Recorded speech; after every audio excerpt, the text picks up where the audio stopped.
우주라는 단어에 지금보다 훨씬 더 많은 의미를 부여하던 시절이 있었습니다. 국민학교의 시대를 살던 아이들에게 그 단어는 몹시도 설레고 또 왠지 모를 경외심이 드는 단어였죠. TV 앞에 둘러앉아 위성 발사 카운트다운을 기다리던 그 시절, 오늘 그때의 그 설레는 마음으로 다시 우주에 대한 이야기를 꺼내볼까 합니다. 그때보다 과학이 훨씬 더 발전한 30년 후의 지구에서 말이죠.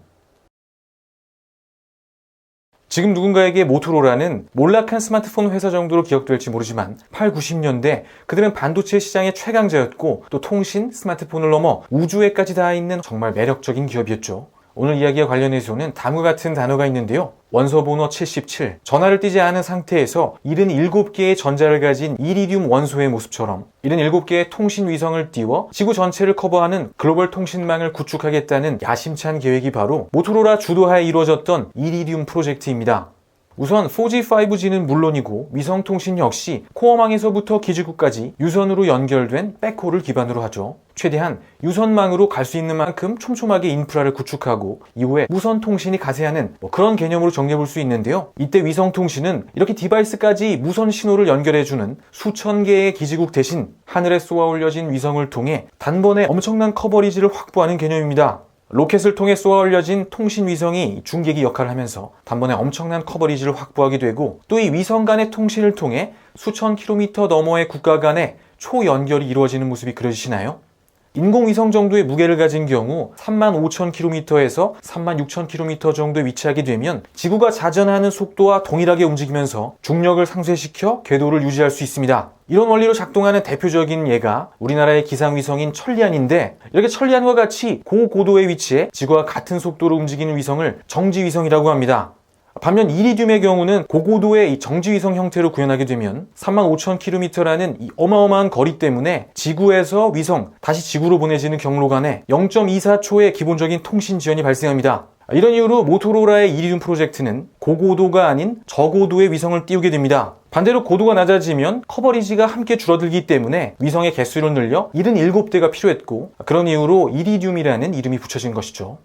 하지만 여전히 문제가 있습니다. 통신 인프라의 보급과 3G, 4G의 성공적인 시대 전환 앞에 위성통신에 비해 압도적으로 빠른 속도의 인터넷을 더 저렴한 가격에 사용할 수 있게 된 것입니다. 결국 위성통신은 망 구축이 어려운 산간, 해상에 위치한 소비자들이나 군사, 연구적 목적에 활용되는 이 특수통신 수단에 머무르게 되었고 이후 컨소시엄이 파산을 신청하고 단인들에게 인수되는 과정을 거치며 시간이 속절없이 흘러갔습니다.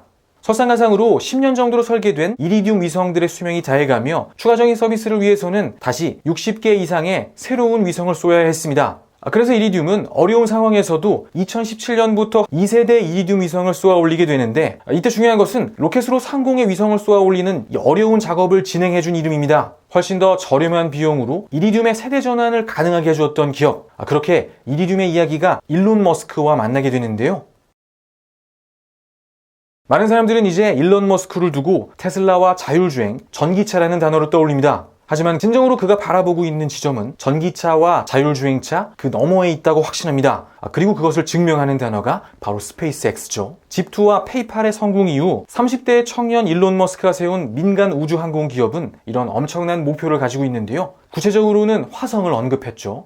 지금은 영하 160도 이하까지도 내려가는 화성에 온난화를 진행시켜 사람이 살 수 있는 환경을 만들 수 있다고 말하는 일론 머스크. 물론 우선 현재 시점에서 스페이스X의 기술력은 확실히 아직 화성 여행이나 테라포밍과 같은 단어와는 조금 거리가 있지만 스페이스X가 조금씩 이뤄가고 있는 히스토리들을 정리하면 차근차근 그 과정들을 밟아오는 모습을 확인할 수 있습니다. 바로 여기가 초창기 스페이스X의 경쟁력이 놓여 있는 곳입니다. 바로 로켓 회수 기술이죠. 위성이 쏘아 올려지는 모습을 생중계로 보신 분들은 잘 아실 이야기가 되겠지만 이렇게 로켓은 여러 단계의 추진체를 만들어서 연료를 모두 소진하면 추진체를 떨어뜨려 무게를 줄이고 다시 다음 단계 추진체를 점화하는 형식으로 중력을 벗어나 우주 공간으로 진입하게 됩니다. 이때 남게 되는 추진체가 낙하하며 피해를 낼 수 있기 때문에 해상으로 떨어뜨리는데요. 만약 이 추진체를 다시 회수할 수 있다면 비용을 획기적으로 줄일 수 있겠죠. 국가 혹은 기관의 영역을 민간의 영역으로 가져오기 위한 조건, 그리고 그 시간을 기점으로 스페이스X는 확실한 비즈니스 모델을 확보하게 됩니다.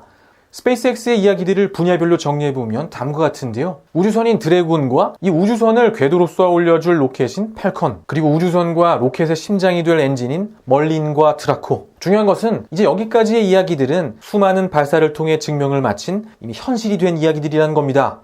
모두가 전기차와 테슬라 혹은 배터리 기술에 관한 얘기에 열중하고 있는 오늘, 스페이스X와 일론 머스크는 앞으로 우주라는 이 거대한 단어를 두고 미래 전쟁을 유리하게 이끌 핵심 거점을 하나씩 확보해 나가고 있는 중입니다. 팔컨과 드래곤은 성간 여행과 우주 개척 시대를 이끌 스타쉽으로 진화하고 인류가 화성을 향해 나아가는 시대, 일론 머스크는 지금보다 훨씬 더 대단한 인물로 평가되겠죠.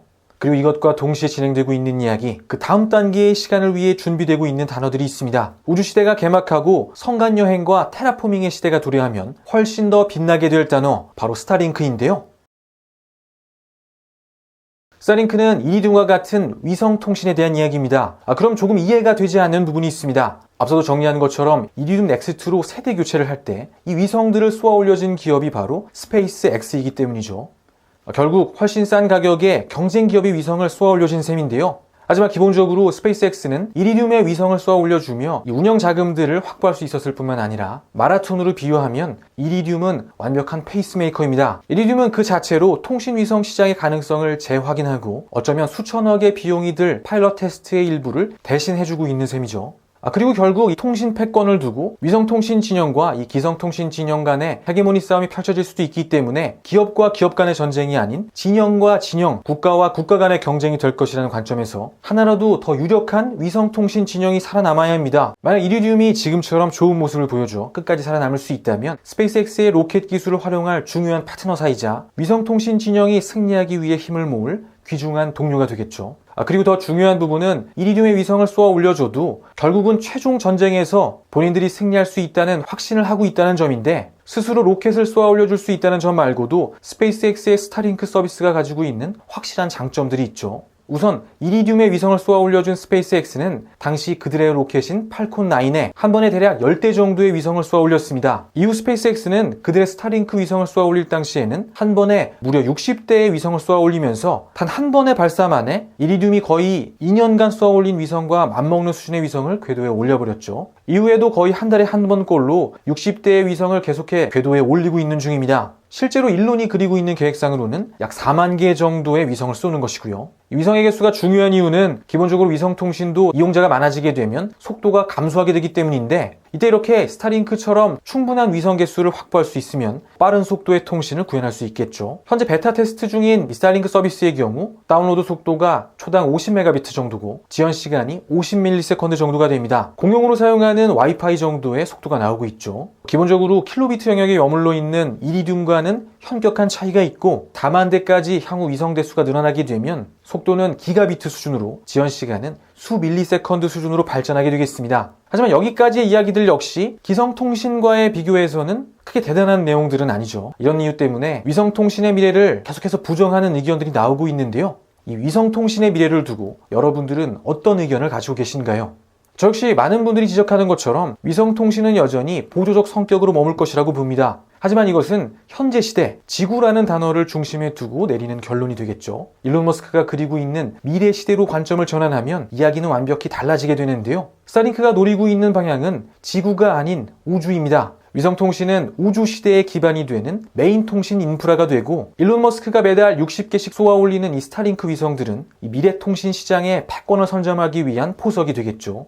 물론 스타링크의 위성들도 영원히 해당 구역을 갖게 되는 개념은 아닙니다. 보통 10년 정도의 수명을 가지고 위성이 개발되고, 위성이 망가지거나 수명이 다하면 자동적으로 권리가 소멸되는 그런 개념이기 때문에 10년 후에는 스타링크 역시 새롭게 위성을 쏘아 올려야겠지만, 우선은 10년의 시간을 확보했다는 것, 그리고 이미 추후 어떠한 형식으로 후발주자들과 경쟁을 하더라도 이미 완성된 운영 시스템을 갖고 있는 업체가 가장 유리할 것이라는 것은 길게 이야기할 필요가 없겠죠. 스타링크의 의미, 그리고 일론 머스크가 그리고 있는 그림에 대해 대략적인 정리가 되시나요? 오늘 우리가 환호하고 있는 테슬라의 이야기들 역시 그가 꾸고 있는 목표를 이루는 작은 퍼즐들입니다. 테슬라의 비즈니스를 통해 완성되고 있는 배터리와 태양광 관련 역량들은 단기적인 관점에서는 이 전기차 모델들의 성능 향상을 이끌겠지만, 장기적인 관점에서 향후 이 스타쉽을 통해 우주 공간을 여행할 때 반드시 필요한 핵심 부품들이 되겠죠. 그리고 자율주행 역시 마찬가지입니다. 이 자율주행을 이루는 수많은 기술과 부품들은 결국 스타쉽의 우주항해 시스템의 기반이 되겠고, 스타쉽들과 첫 정착지가 될 화성에서 넘어오는 수많은 데이터들을 처리할 스타링크까지 대략적으로 일론 머스크가 그리고 있는 그림이 그려지죠.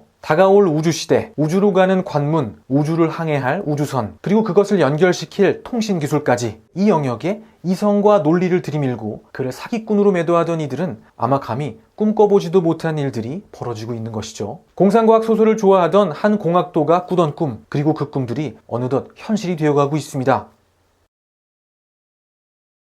물론 그동안 그가 만들어온 수많은 이야기들의 대부분은 그만의 아이디어라고 이야기하긴 좀 곤란한 부분이 있습니다. 이 모든 이야기들이 훨씬 오래전 누군가의 머릿속에서 떠올려져 조금씩 현실화된 그런 이야기들이죠.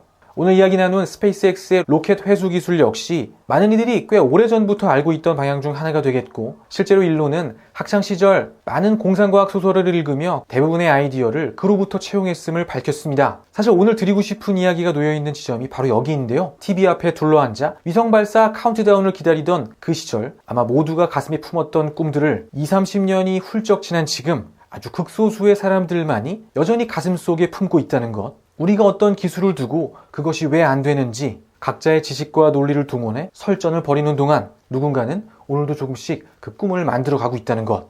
2021년 오늘 카운트다운을 기다리던 그 시절에 그때 그 설레는 마음으로 스페이스X와 우주에 대한 이야기를 정리해봅니다. 앞으로 20년 후의 대한민국에서는 우리가 품은 꿈들도 하나씩 실현되고 있길 간절한 마음으로 빌며 오늘 시간을 마치도록 하겠습니다.